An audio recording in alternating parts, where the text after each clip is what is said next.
Hello guys welcome to Throne Academy. நம்ம இன்னைக்கு இந்த ஜிகே லைவ் டெஸ்ட்ல தென்னிந்திய அரசுகள், தென்னிந்திய புதிய அரசு, பிற்கால சோழர்களும் பாண்டியர்களும், பிற்கால சோழர்களும் பாண்டியர்களும் அப்படின்ற 3 லெசன்ல இருந்து 50 கேள்விகள் பார்க்க போறோம். ரெடி ஆயிக்கங்க guys. So no other options. 50க்கு எவ்வளோ எடுக்கிறீங்கன்றத கமெண்ட் செக்ஷன்ல கமெண்ட் பண்ணிடணும்.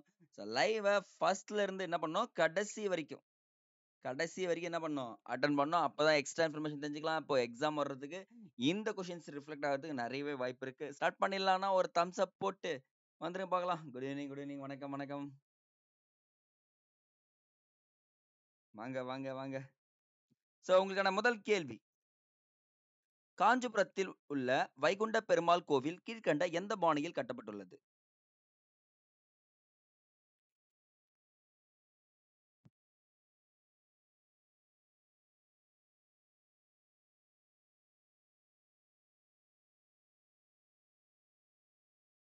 நந்திவர்மன் பாணியில் தான் இந்த கோவில் கட்டப்பட்டிருக்கு. ஸோ அப்ப பாருங்க, குடைவரை கோவில்களுக்கு ரொம்ப பிரசித்தி பெற்றது யாருன்னா மகேந்திரவர்மன் பாணி அப்படின்னு சொல்லுவாங்க. ஸோ கட்டிடக்கலைனா இவங்க 2 பேரும் எடுத்துக்கலாம். ஆனா நந்திவர்மன் பாணியில் தான் வந்து பார்த்தீங்கன்னா வைகுண்ட பெருமாள் கோவில் கட்டப்பட்டிருக்கு அப்படின்றத நோட் பண்ணிக்கோங்க கைஸ். நெக்ஸ்ட் மேட்ச் பண்ணுங்க பார்க்கலாம்.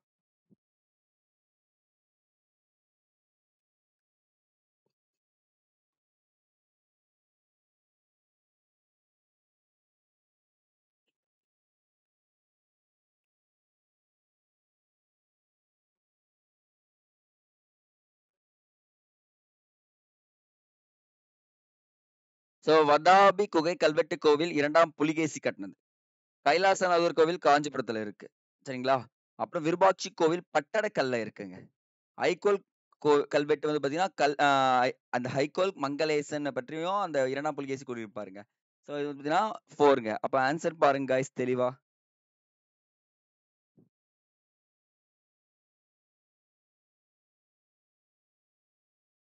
guys.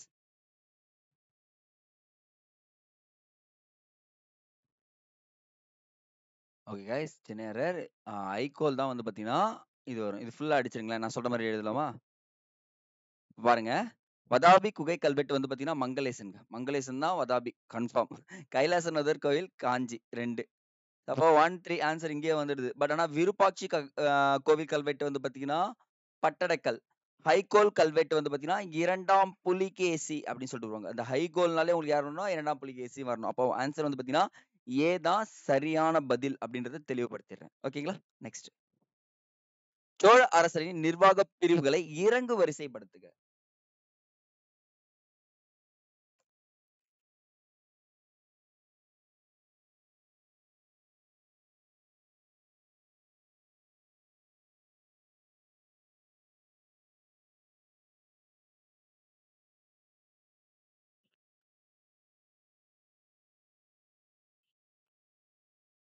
ஸோ மண்டலம், நாடு, குற்றம், கிராமம் இப்படிதாங்க வரும். ஸோ அப்ப இதுல நல்லா தெரிஞ்சுக்கிறது, ஃபர்ஸ்ட் மண்டலம் மாநிலம்னு வச்சுக்கோ, அப்புறம் நாடா மாறும். நாடு தான் குற்றம், குற்றம் தான் கிராமம் மாறும்ன்றாங்க. இது டைரக்ட் கொஸ்டின்ங்க. அடுத்தது 4th ஒன், மத்த விலாச பிரகசனம் எனும் சமஸ்கிருத சொல்லின் பொருள் என்ன?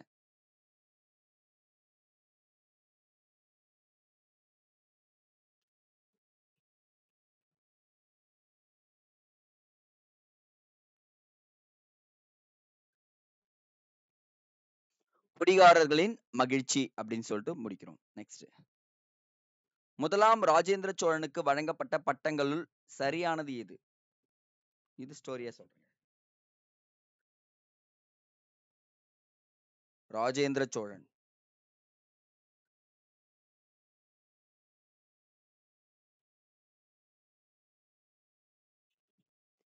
முடிகொண்ட சோழன், கங்கை கொண்டான், கடாரம் கொண்டான். அப்போ 1, 2, 3 தான் சார். சுங்கம் தவிச்ச சோழன்னா குலோத்துங்க சோழனுங்க. குலோத்துங்க சோழன். நீங்க அந்த விஸ்வரூபம் படம் பாத்தீங்களா? சுங்கத் தவிர்த்த சோழனை கர்வம் தரிக்கச் சொல் அப்படின்னு சொல்லிட்டு சொல்லுவாங்கல்ல. நம்பியார் சொல்லுவாரு. அந்த கமலஹாசன் பார்த்து நெப்போலியனை பார்த்து சொல்லுவாரு. அதுதான் அந்த சுங்கம் தவித்த சோழன், குலோத்துங்க சோழன் அப்படின்றது தெரிஞ்சுக்கினா போதுங்க. அப்போ 4 எலிமினேஷன் பண்ணா 1, 2, 3 தான் ஆன்சர் நிக்குது. அடுத்தது, பல்லவ அரசர்கள் முதலாம் மகேந்திரவர்மன், முதலாம் நரசிம்மன் ஆகியோரின் சமகால பாண்டிய மன்னன் யார்?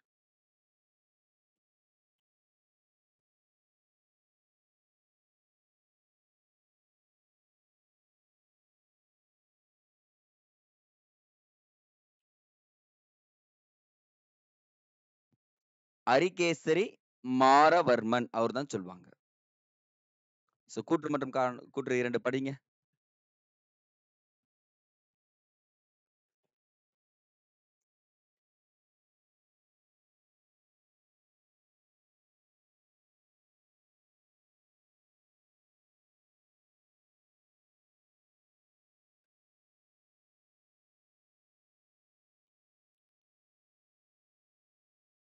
பக்தி மார்க்கத்தை போதிப்பதை நோக்கமாக கொண்ட பல்லவ கால சைவ வைணவ இயக்கங்கள் சமஸ்கிருதத்தை விடவும் தமிழுக்கு முன்னுரிமை வழங்கியது. இது கரெக்ட். சமய கூடங்களில் பெண்கள் பங்கேற்க அனுமதிக்கப்படவில்லை. இல்லைங்க, பங்கேற்க அனுமதிக்க அளிக்கப்பட்டது. அப்ப செகண்ட் ஒன் எலிமினேஷன் ஆயிடுது. கூற்று 1 சரி, கூற்று 2 தவறு. ஏதாங்க ஆன்சர். தவறான கூற்றை தேர்ந்தெடு.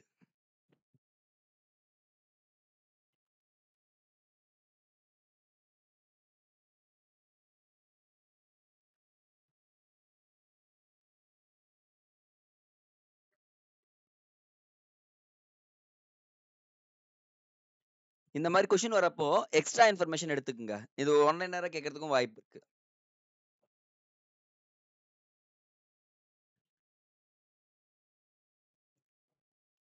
நியாய பாஷா நூலை எழுதிய வாத்தியசாயர் காஞ்சி கடிகையில் ஆசிரியராக இருந்தார். கரெக்ட். தென்னிந்திய ஓவியங்கள் குறித்து ஆய்வேடான தட்சிண சத்திரம், சரிங்க, தட்சிண சித்திரம் முதலாம் மகேந்திரவர்மன் ஆட்சி காலத்தில் தொகுக்கப்பட்டது. அப்ப தட்சிண சித்திரம் முதலாம் இதுவும் கரெக்ட். சமஸ்கிருத அறிஞரான தண்டி முதலாம் நந்திவர்மனின் அவையை அலங்கரித்தார். இதுவும் கரெக்ட். சமஸ்கிருத அறிஞரான பராவி மகேந்திரவர்மன் காலத்தில் வாழ்ந்தார். மகேந்திரவர்மன் காலத்திலாம் வாழலைங்க இவர். முதலாம் நரசிம்மவர்மன் காலத்துக்கு கிட்ட வந்திருப்பாரு. ஸோ அப்ப என்ன பண்ணனா டி மல்டி எலிமினேஷன். டிக்கு பராவி யாருடைய காலத்தை சார்ந்தவர்ன்றத கமெண்ட் செக்ஷன்ல கமெண்ட் பண்றதுக்கு பார்க்கலாம். அப்ப டி தாங்க ஆன்சர். தவறு. புகழ்பெற்ற இசை கலைஞருமான ருத்ராச்சாரியார் யாருடைய காலத்தில் வாழ்ந்தவர்?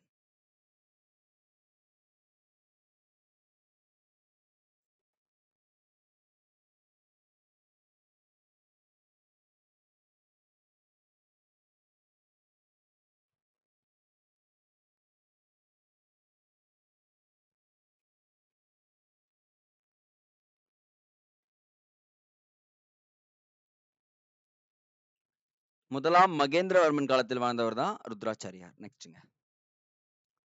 சோழ கால ஊராட்சி தேர்தல் உறுப்பினராக தேவையான தகுதி பற்றி உத்தரமேரூர் கல்வெட்டு கூறுபன யாவை? சோ பொறுமையா படிச்ச ஆன்சர் சொல்லுங்க போலாம்.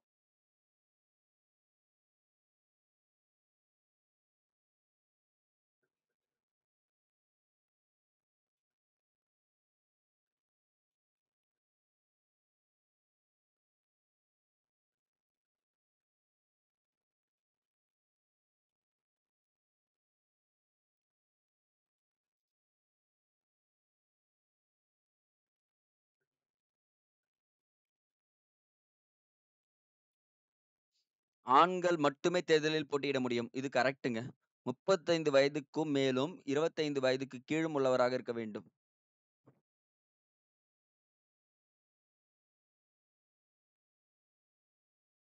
One second guys. இது ஒரே ஒரு நிமிஷம். சோ அடுத்து பாருங்க, சொத்தும் சொந்த வீடும் உடையவராக இருக்க வேண்டும். சொத்தும் சொந்த வீடும் இருக்கிறவனா இருக்கணும். வேதங்கள் பாஷ்யங்கள் தேர்ந்தவராக இருக்க வேண்டும். இது எல்லாமே இருக்கணும்னு சொல்றாங்க. சோ இதுக்கான ஆன்சர் வந்து பாத்தீங்கன்னா, சோ இதுல என்ன எலிமினேஷன் பண்ணலாம்னா செகண்ட் எலிமினேஷன் பண்ணலாம். 70 வயதுக்கு கீழும் உள்ளவராக இருக்க வேண்டும் அப்படின்னு வரணும். சோ அப்ப செகண்ட் ஒன் எலிமினேஷன் பண்ணிட்டு என்ன பண்ணலாம், 1, 3, 4 வந்து பாத்தீங்கன்னா சரியானவே அப்படின்னு சொல்லிட்டு கண்ணை மூடிட்டு போடலாங்க. நெக்ஸ்ட்ங்க. பாண்டியர் கால குதிரை வணிகம் குறித்து பதிவு செய்துள்ளவர் யார்?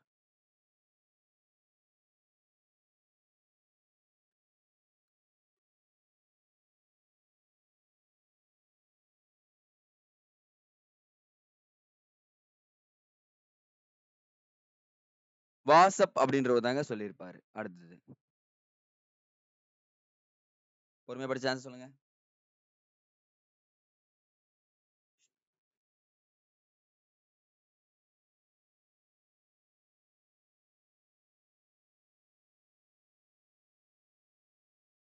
சோ பாருங்க, சிம்ம விஷ்ணு அடுத்து அவருடைய மகன் முதலாம் மகேந்திரவர்மன் திறமை வாய்ந்த அரசராக விளங்கினார். மகேந்திரவர்மன் அடைத்து முதலாம் நரசிம்மவர்மன் பொறுப்பேற்றார்.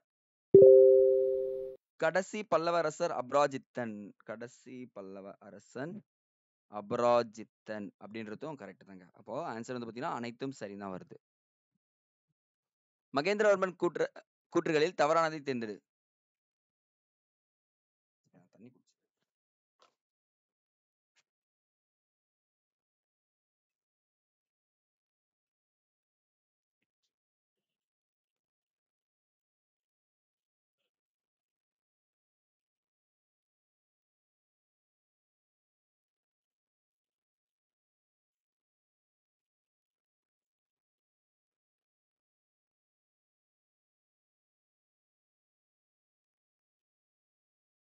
சோ திராவிட கட்டிடக்கலைக்கு ஒரு புதிய பாணியை அறிமுகம் செய்தார். கரெக்ட். குகை கல்வெட்டுன்னு சொல்லிட்டு பார்த்திருப்போம். பாருங்க, மத்த விலாச பிரகசனம் உள்ளிட்ட சில நாடகங்களை தெலுங்கு மொழியில எழுதியிருப்பாரு மாட்டாருங்க. சான்ஸ்கிரிட் வேர்ட்ல எழுதியிருப்பாரு. அப்ப செகண்ட் ஒன் எலிமினேஷன். மத்த விலாசன பிரகசனம்ன்றது பௌத்தத்தை இழிவுபடுத்தும் வகையில் எழுதப்பட்டது. ஓகேங்க, இதுவும் கரெக்ட். இவரது ஆட்சி காலத்தில் வதாபியை தலைநகராக கொண்ட மேலை சாளுக்கியர்கள் 2ஆம் புலிகேசியோடு தொடர்ந்து போர்கள் மேற்கொள்ளப்பட்டன. இதுவும் கரெக்ட். அப்ப வந்து பாத்தீங்கன்னா ஆப்ஷன் பி தான் வந்து பாத்தீங்கன்னா தவறானது. மத்ததெல்லாம் சரிங்க. தவறான ஒன்றை தேர்ந்தெடு. ஏதோ ஒண்ணு மட்டும் தான் தப்புன்னு நினைக்கிறேன். இல்ல 2 தப்பா இருக்க வாய்ப்பு இருக்கு. இல்ல 3 இல்லைங்க 2 தாங்க.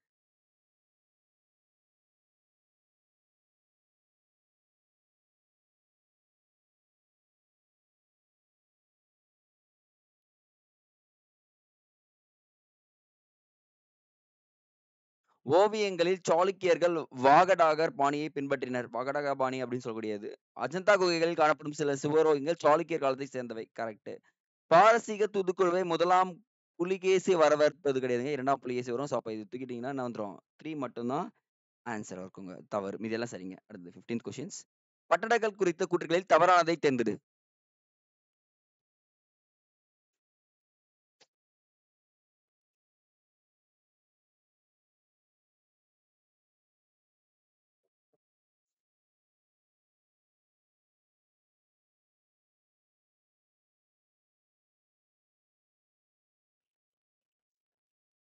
தவறு மட்டும் பார்த்துடலாம். இங்குள்ள கோவில்கள் 4 திராவிட பாணியங்களும் 6 வட இந்திய பாணி நாகாரா பாணியில் கட்டப்பட்டுள்ளது கிடையாதுங்க. இசாரா பாணி அப்படின்னு சொல்லக்கூடியதுல கட்டப்பட்டிருக்கும். ஸோ இது தூக்கிடுங்க. ஸோ தூக்கிட்டீங்கன்னா மீதி எல்லாமே சரியான பதிலுங்க. 16th one. டேஷ் என்பவரால் இயற்றப்பட்ட கவிராஜ மார்க்கம் கன்னட மொழியின் முதல் கவிதை நூலாகும். வாங்க ஸ்பீடா.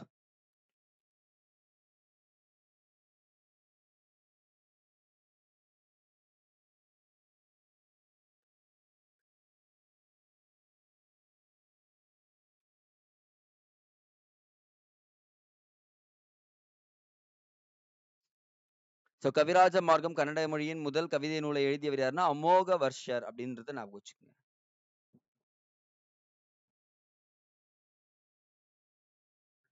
பாண்டியர்களின் படத்தலைவர்களுக்கு சூட்டப்பட்ட பட்டங்களில் கீழ்கண்டவற்றுள் எது சரியானது?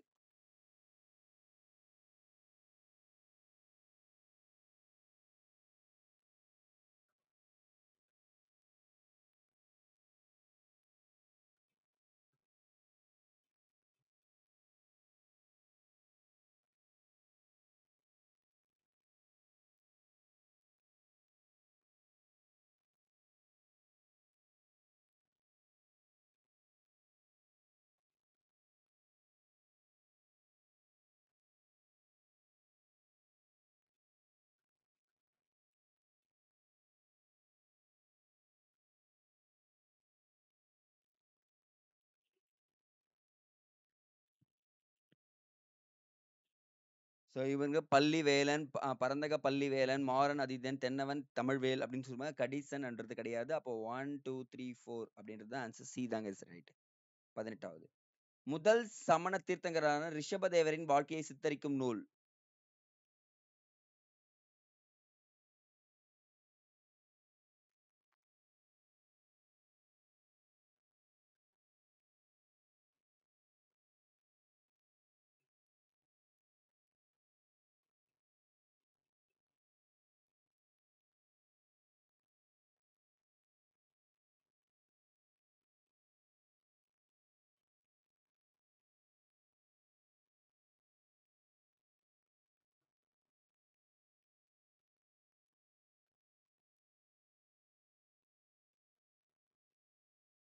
ஸோ இது வந்து பார்த்தீங்கன்னா, ஆதி புராணம் அப்படின்னு சொல்லிட்டு சொல்றேங்க. ஆதி புராணம். 1 செகண்ட் ஒர்க் ஆவலைங்க இது.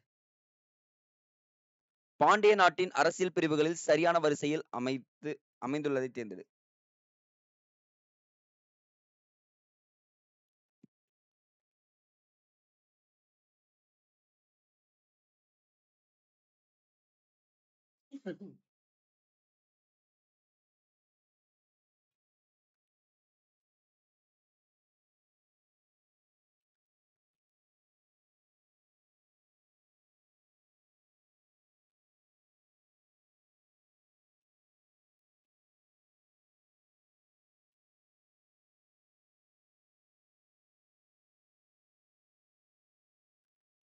ஸோ இதனுடைய சரியான வரிசை ஹெல்ப் பண்ணுங்க பார்க்கலாம்.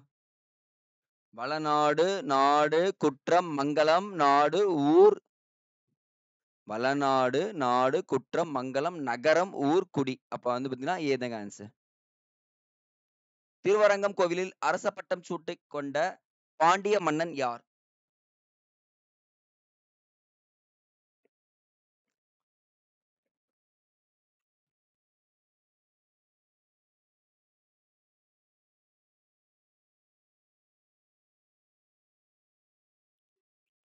சடையவர்மன் சுந்தரபாண்டியன் அப்படின்னு சொல்லிட்டு முடிக்கிறோம். கூடல் கோன், கூடல் காவலன் என மதிக்கப்பட்ட அரசர்கள் எந்த அரச வம்சத்தை சேர்ந்தவர்கள்? ஸோ இது ரொம்ப ரொம்ப இம்பார்ட்டன்ட் கொஸ்டின் கைஸ்.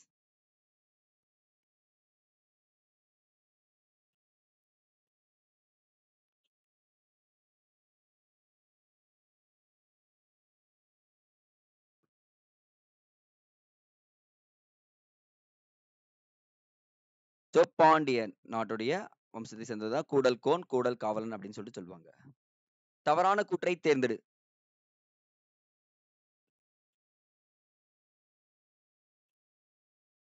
எலிஃபண்டா தீவை பத்தி தெரிஞ்சுக்குங்க இப்பவே ஃபுல்லா.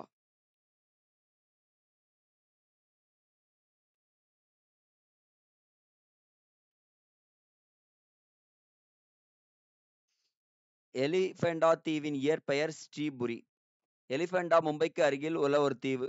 இத்தீவில் பெரிய யானைகள் உருவத்தை கண்ணுற்ற டச்சுக்காரர்கள் இதற்கு எலிஃபெண்டா தீவின் டச்சுக்காரர் கிடையாது. யாரு? போர்ச்சுகீசியர்கள் அப்படின்னு சொல்லக்கூடியவர்கள். ஸோ அப்ப சி தாங்க தப்பு. மீதி எல்லாமே ரைட். பட்டடக்கல்லில் உள்ள சமண நாயனார் கோவிலும் காசி விஸ்வேஸ்வரர் கோவிலும் ராஷ்டிரகூடர்களால் கட்டப்பட்டவை. இதுவும் கரெக்ட்டுங்க. ஸோ பாத்தீங்கன்னா அப்போ தவறுன்னு பாக்குறப்போ டச்சுக்காரர் கிடையாது, போர்ச்சுகீசியர் வரணும். 23. சாளுக்கியரின் தலைநகரான வதாபியை கைப்பற்றி தீக்கிரை காக்கியவர் யார்? இது நான் ஒரு ஸ்டோரி சொல்லிடுறேங்க. 23 மட்டும்.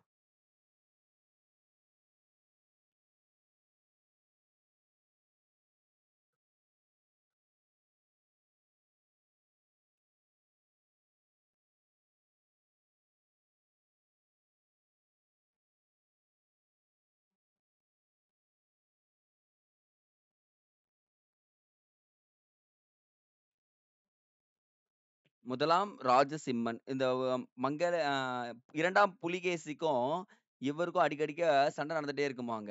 ஸோ அப்ப என்ன பண்ணுவாருன்னா, இவருடைய காதலி நரசிம்மனுடைய காதலி வந்து பார்த்தீங்கன்னா, சிற்ப வேலை செய்றவங்க கடத்தின்னு போயிடுவாராம். கடத்தின்னு போயிட்டு வதாபி என்ற நகரில நடக்க விட்டுருவாராம்.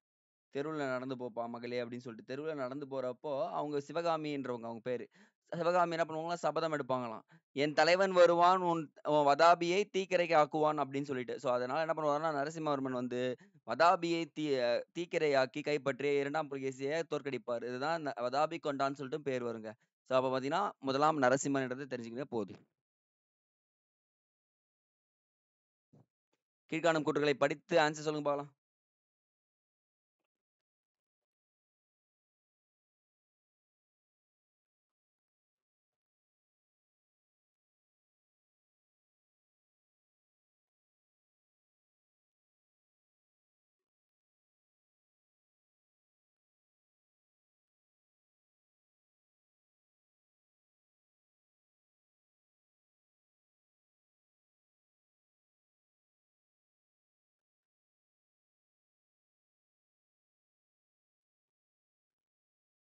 ஸோ தவறு மட்டும் பாருங்க. பாண்டியர்கள் உருவாக்கிய பண்பாடு மரபானது குப்தர் அரசர்கள் செவ்வியல் காலத்தில் உருவாக்கியதாக கருதப்படும் பண்பாட்டுடன் ஒத்துள்ளது. குப்தர்கள் கிடையவே கிடையாது. பல்லவர்கள்னு சொல்லிட்டு வருவாங்க.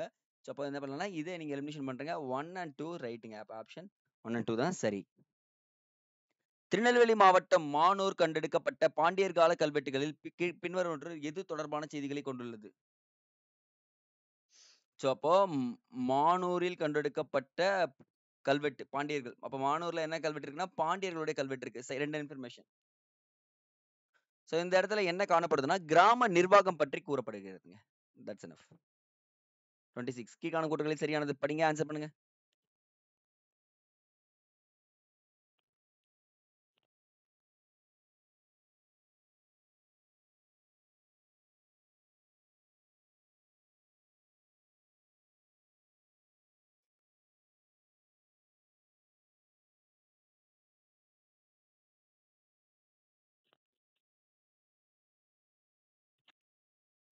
காவிரி ஆற்றின் கழிமுக பகுதி சோழ அரசின் மையப்பகுதியாக விளங்கியது.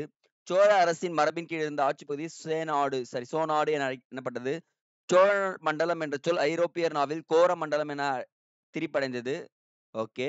தற்போது கோரமண்டல் என்ற பகுதி தென்னிந்தியாவின் கிழக்கு பகுதியாகும். எல்லாமே சரிங்க. எதுவுமே தப்பா தெரியலைங்க. 27 மும்முடி சோழன் மண்டலம் என்று அழைக்கப்பட்ட பகுதி எது?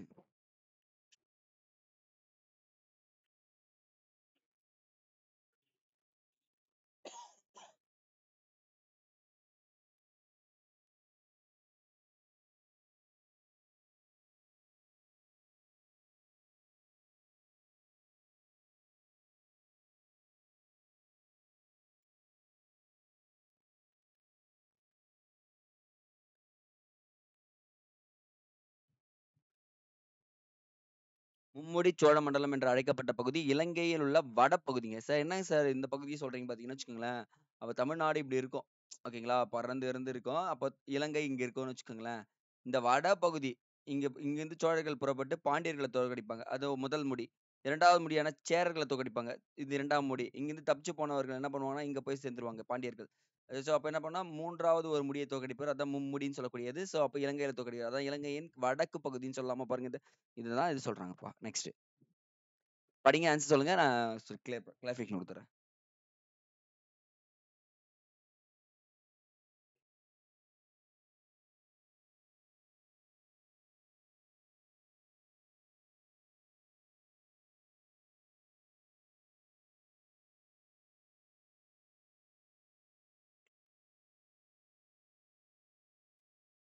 சோழ அரசு மரபு வழிப்படி முடிய ஆட்சியை அடிப்படையாக கொண்டிருந்தது. கரெக்ட். சோழர் காலத்தில் மன்னர்கள் பெருமகன், உலகுடைய பெருமாள், உலகுடைய நாயனார் என்றெல்லாம் அழைக்கப்பட்டனர். இதுவும் கரெக்ட். சோழ அரசர்கள் பட்டம் சூட்டு விழாவின் போது அவர்களுக்கு பெயரின் பின்னால் வேந்தன் என்ற சொல்லை பின்னால் சேர்க்கும்படி நடைமுறையில் இருந்ததுன்னு சொல்றாங்க. இதுவும் கரெக்ட். அப்ப வந்து பாத்தீங்கன்னா ஆப்ஷன் டி தாங்க. எல்லாமே சரிங்க. சோழர் கால ஆட்சி முறையில் நில வருவாய் நிர்வாகத்தை கவனிக்கும் துறையாக செயல்பட்டது எது?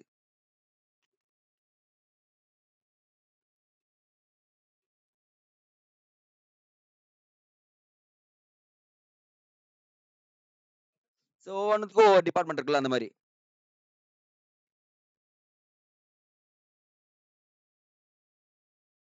புற வழி திணைக்களம் தான் வந்து பாத்தீங்கன்னா அந்த துறை வந்து நில வருவாயை செலக்ட் பண்ணாங்கப்பா. சோழர் கால ஆட்சி முறையில் நாடார்களுக்கு வழங்கப்பட்ட பட்டங்கள் சரியானவை எது? இந்த நாட்டார்களுக்கு.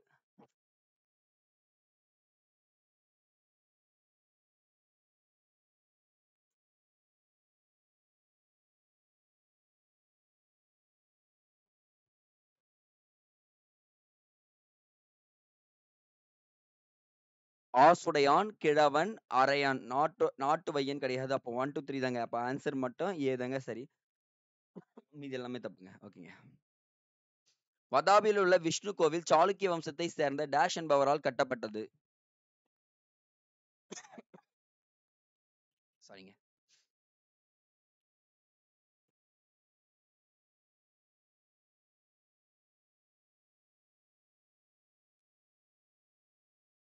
மங்களேசன். கீழ்கண்டவற்றுள் மேலை சாளுக்கியர்களின் கட்டிடக்கலைக்கு எடுத்துக்காட்டாக விளங்கும் கோவில்கள் எது?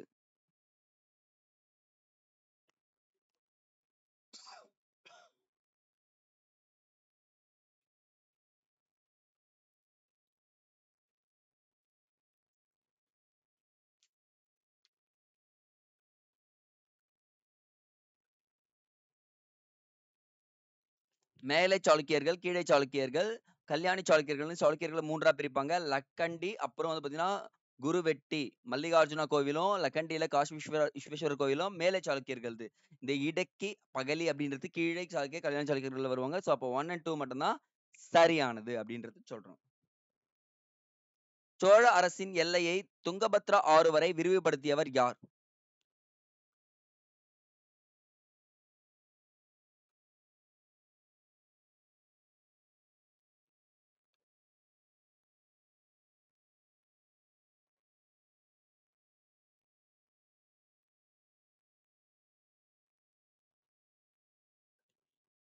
ஸோ விரிவுபடுத்தியவர்னா முதலாம் ராஜேந்திர சோழன் தாங்க பண்ணியிருப்பாரு. கீழ்காணும் கூற்றுகளில் சரியானது.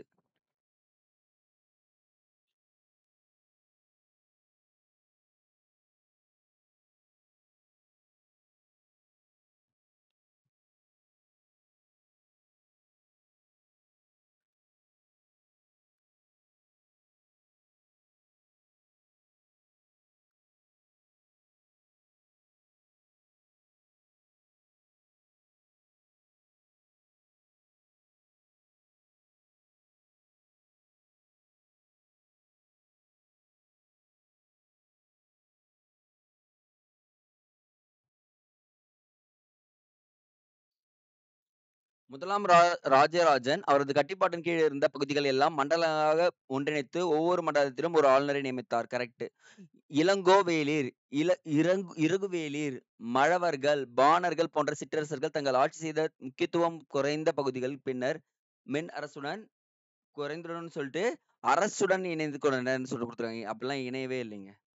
அப்புறம் பாருங்க, பாண்டிய நாட்டால் சோழ பாண்டியர், இலங்கையில் சோழ இலங்கேஸ்வரர் என்றும், தெற்கு கர்நாடகத்தில் வெங்கைவடி பகுதியில் சோழங்கர் என்ற ஆளுநர்கள் நியமிக்கப்பட்டனர். அப்ப பாத்தீங்கன்னா இது ஸ்டேட்மெண்ட் ரைட்டுங்க. அப்ப ஆன்சர் வந்து பாத்தீங்கன்னா 1 and 3 மட்டும் தான் சரி, மீதி எல்லாம் தப்புங்க. சோ படிங்க, ஆன்சர் சொல்லுங்க. ஓ தெரியுதா பாருங்க ஃபர்ஸ்ட். கிளியர். லாஸ்ட் ஸ்டேட்மெண்ட் தெரியலையா? ஓகேவா பாருங்க. கொஞ்சம் ஏன்னா இந்த கொஸ்டின் கொஞ்சம் பெருசா வச்சுட்டேன்.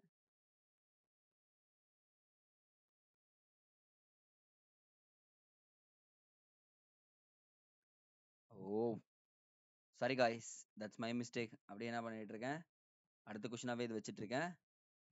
மன்னித்து கொள்ளுங்கள். ஸோ நோ அதர் ஆப்ஷன்ஸ் எனக்கு இதை கேட்கறதுக்கு. ஸோ அப்போ இது எலிமினேஷன் ஆயிடுச்சுன்னா 1 and 3 தான் ஆன்சர். ஸோ பார்த்துக்கலாம். புகழ்பெற்ற வேள்விக்குடி நிலக்குடையை அளித்த பாண்டிய மன்னன் யார்? வேள்விக்குடி நிலக்குடையை அளித்த பாண்டிய மன்னன். ஸோ அந்த பாண்டிய மன்னனை பத்தி கேட்டிருக்கோமுங்க இங்க.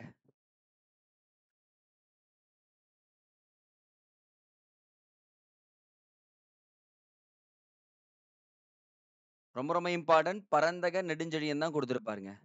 37வது. திருப்புறம்பியம் போரில் அபராஜித பல்லவனால் தோற்கடிக்கப்பட்ட பாண்டிய மன்னன் யார்? ஓ அபராஜித பல்லவன் ஒருத்தன் தோற்கடிச்சிருப்பாரு.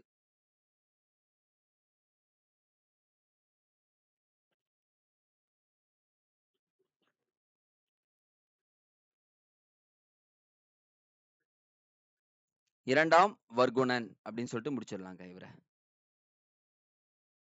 அலாவுதீன் கில்ஜியிடம் அடைக்கலம் கேட்டு தில்லி சென்ற பாண்டிய அரசன் யார்? அச்சோ, இது ஒரு நான் ஸ்டோரி வடிவில் சொல்லியிருப்பேன் நிறைய இடங்கள்ல. நிறைய இடங்கள்ல சொல்லியிருக்கேன். வீரபாண்டியன். ஆனா ஆன்சர் அவர் கிடையாது. உங்க மைண்ட் தாட் புரியுது. ஓகே, சுந்தரபாண்டியன் தாங்க. சுந்தரபாண்டியன் தான் எடுத்த சைக்கிளை டெல்லியில எடுத்து நிறுத்துறாரு. அலாவுதீன் கில்ஜி அடைக்கலம் கேட்கிறாரு. மாலிக் கபூர் ஹெல்ப் பண்றாரு. வர வழியில ஒரு 4 வம்சம் காலியாவது மதுரை சுல்தானம் நிறுவப்படுங்க. தட்ஸ் எனஃப்ங்க. சோழர்களின் நில அளவீடு செய்ய பயன்படுத்திய அலகுகள் கீழ்கண்டவற்றுள் எது சரியானது?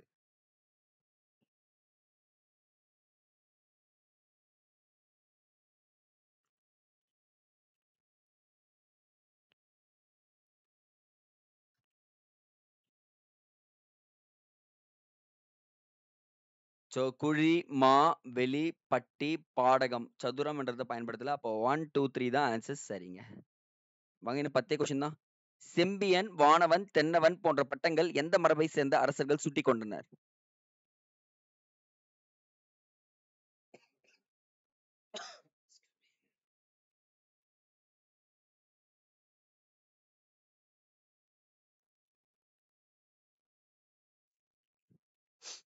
பாண்டியர்கள் சுட்டி கொண்டனருங்க. ராஜசிம்மன் பாணி குறித்த கூற்றுகளில் சரியானது.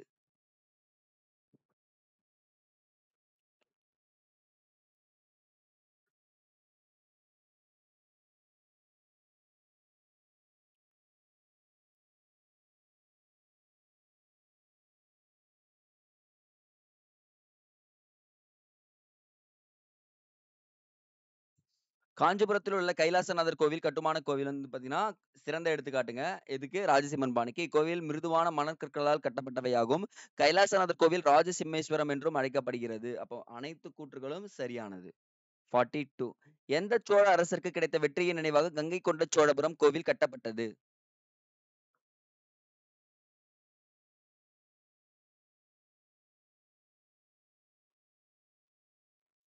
முதலாம் ராஜராஜ சோழன் தாங்க.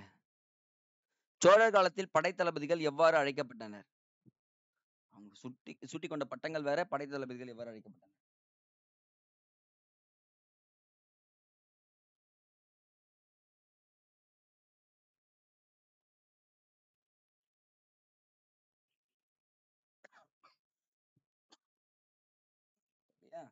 இந்த வெயில நமக்கு சரி பிடிக்குது, இருமல் வருது. ஓகே गाइस, கவனிங்க. சேனாபதி தண்டநாயகம். அப்போ 1 and 4 மட்டும் தான் ஆன்சர் சரி. 44. கீழ்கண்டவற்றுள் சிம்ம விஷ்ணுக்கு வழங்கும் சிறப்பு பட்டம் எது? ஓ, இது என்ன நமக்கு ட்விஸ்டடா இருக்கு.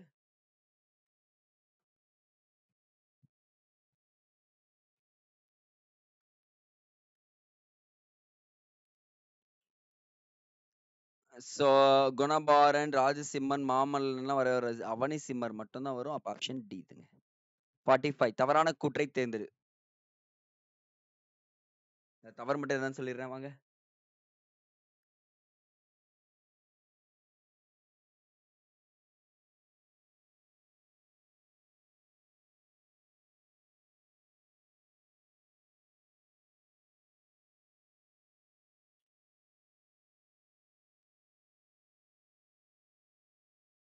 மாமல்லபுரத்தில் உள்ள பஞ்சபாண்டவர் ரதங்கள் 5 வகையான கோவில் கட்டிடப் பணியை உணர்த்துகிறது. கரெக்ட். பஞ்சபாண்டவர் ரதத்தின் ஒவ்வொரு ரதமும் தனி கல்லிலிருந்து செதுக்கப்பட்டவை ஒற்றைக்கல் ரதங்கள் என அழைக்கப்படுகிறது. இதுவும் கரெக்ட்.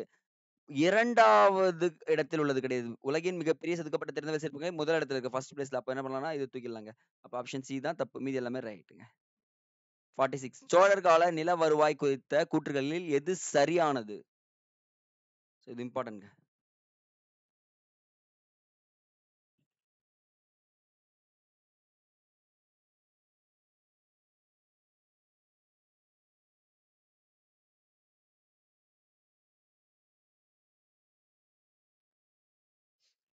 பாருங்க, நிலத்தின் வளம், நில உடைமையாளர்களின் சமூக மதிப்பு ஆகியவற்றை பொறுத்து நிர்ணயிக்கப்பட்டது. வரி வரி நிர்ணயிக்கப்பட்டதுங்க. வரின்னு கொடுத்துருக்கேன். வரின்னு வச்சுக்கோங்க. அரசரும் உள்ளூர் தலைவர்களும் ஒப்படி வரி என்ற வரியை வசூலித்தனர். கரெக்ட்.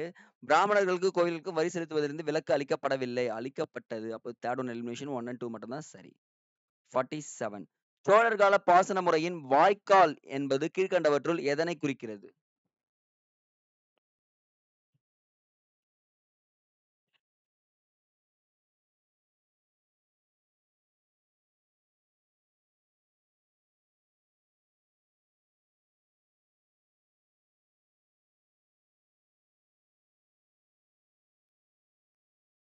வாய்க்கால் என்பது கிழக்கு மேற்காக ஓடும் நீரை பற்றி குறிக்கிறது.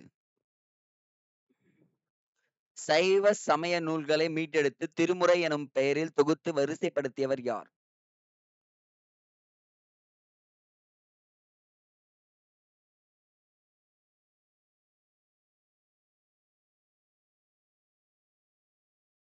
நம்பி ஆண்டார். நம்பிங்க. சீன நாட்டின் தூதுக்குழுவை வரவேற்று மற்றும் சீன அரசுக்கு தூதுக்குழுவை அனுப்பி வைத்த பல்லவ அரசன் யார்? ரொம்ப ரொம்ப இம்பார்ட்டன்ட். யார் ஆன்சர் பண்றீங்க? 49.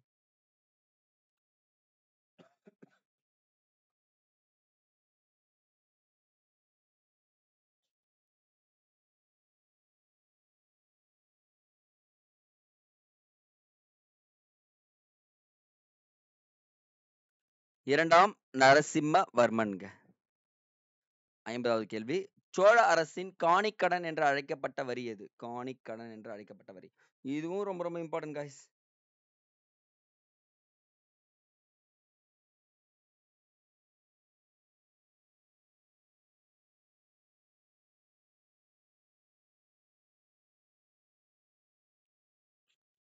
ஸோ காணி கடன் என்று அழைக்கப்பட்ட வரி, நிலவரி அப்படின்னு சொல்லிட்டு சொல்றோங்க. ஸோ அப்ப பாருங்க, ஓகேங்க. இன்னைக்கு 50க்கு கொஸ்டின் நம்ம கரெக்ட்டா முடிச்சுட்டோம். உங்களுடைய கமெண்ட்ஸ்ல என்னன்றது சொல்லணும்ல. அதுமாரி எங்களுடைய கமெண்ட்ஸ்ல உங்க மார்க் என்னன்றது சொல்லணும். கமெண்ட் பண்ணுங்க பார்க்கலாம் எல்லாருமே உங்களுடைய மார்க்க. ஸோ எனிவே டெஸ்ட்ட ஃபர்ஸ்ட்லேருந்து கடைசி வரைக்கும் அட்டெண்ட் பண்ணவங்க எல்லாருக்குமே நான் எப்பவுமே சொல்லக்கூடிய ஒரே ஒரு வார்த்தை, உங்களுடைய முயற்சி என்றுமே வீண் போகாதுன்றத நம்புங்க. ஸோ எப்பவுமே ஒரு விஷயத்த மைண்ட்ல ஏத்திக்கங்க. நம்ம உழைக்கும்போது நம்பிக்கைய மட்டும் தளர விடாதீங்க. கண்டிப்பா நீங்க ஜெயிப்பீங்கன்றது உங்கள நீங்க நம்புனா தான் மத்தவங்க உங்கள நம்புவாங்க. வெற்றியோட வாங்க பார்ப்போம். ஓகே காய்ஸ், அடுத்த வீடியோ பதிவில் சந்திக்கலாம். நன்றி, நன்றி.